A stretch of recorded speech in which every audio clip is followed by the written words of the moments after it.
Ano, dito tayo. Ayan, makikita nyo dyan sa screen. Eto. Okay. Yan. So, eto po. No? Ay, parang kilala ko to ah.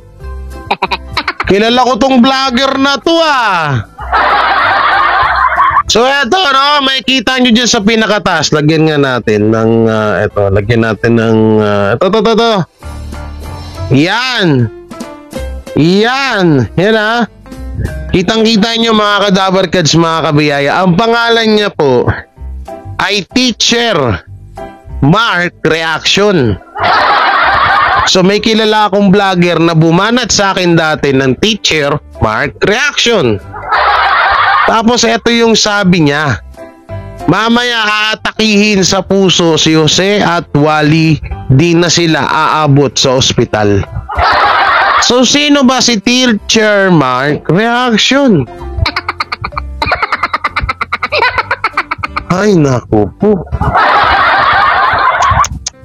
Grabe talaga ugali niyo.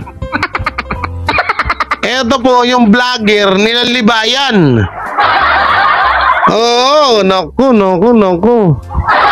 Ito po yung kinasuhan ni Senator Rapi Tulfo ng mga vlogger, no, na halos 34 counts of cyber libel napasok sa mga lahat. Okay, check natin ha. Punta tayo sa YouTube. Teacher Mark, okay? Eto, wag nyo na lang din panoorin na Teacher. Tama ba spell ko? Ayan, lumabas. Ayan po siya. Pero iba po yung ano niya rito, yung profile, no. So wag na natin i-flex pala. So eto kasi yung Teacher Mark tumalsik. Teacher Mark Reaction na yan. Hindi ko po alam, baka nagpapapansin lang para ma-content natin at para sumikat, para magkaroon ng viewers. Itong mga vlogger na to, ito yung mga bumabanat sa akin dati na kung ano-ano sinasabi. Keso rapist daw ako, may hinostage daw ako. Ha? Hinostage?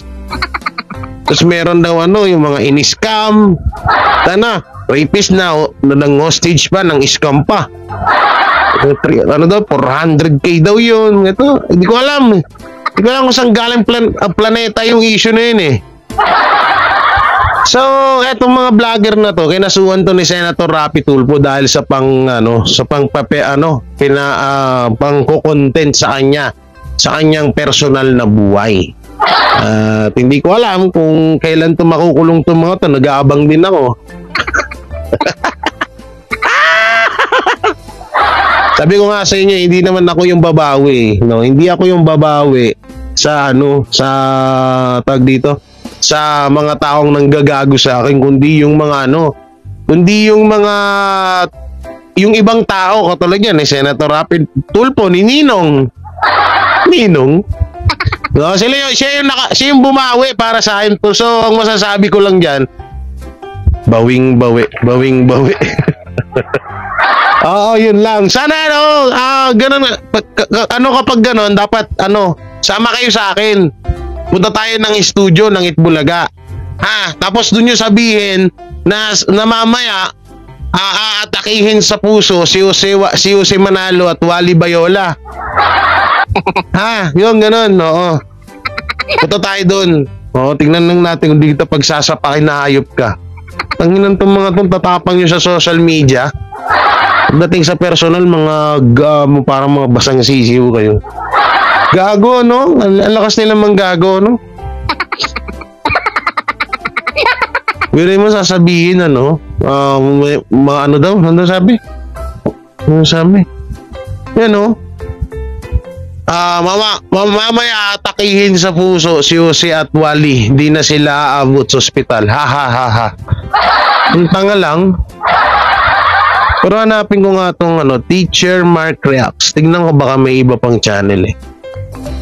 Kaso parehas na parehas eh. Oh. Oo.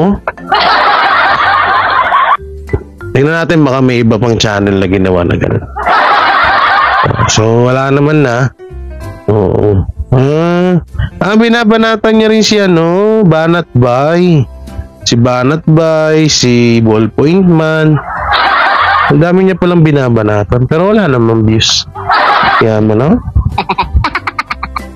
kawawa naman din yung mga yan. Kulang pa yung mga kinikita nila sa social media pang piyansa. Sa mga Dawargans